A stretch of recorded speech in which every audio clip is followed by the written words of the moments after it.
Giovedì 20 febbraio, San Leone Vescovo. È il 51esimo giorno dall'inizio dell'anno, ne mancano 314 al termine. Il sole sorge alle 7:04, tramonta alle 17:45, la luna si leva alle 1:18, tramonta alle 9:58.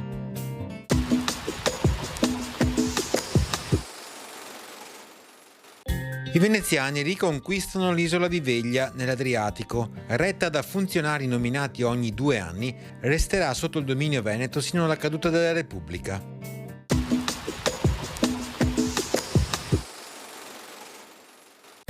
E le previsioni per domani? Cielo da sereno a poco nuvoloso, possibili locali nebbie nelle ore più fredde sulla bassa pianura. Per le temperature prevale un aumento, salvo qualche lieve controtendenza nelle minime sulla bassa pianura e locale stazionarietà in quota.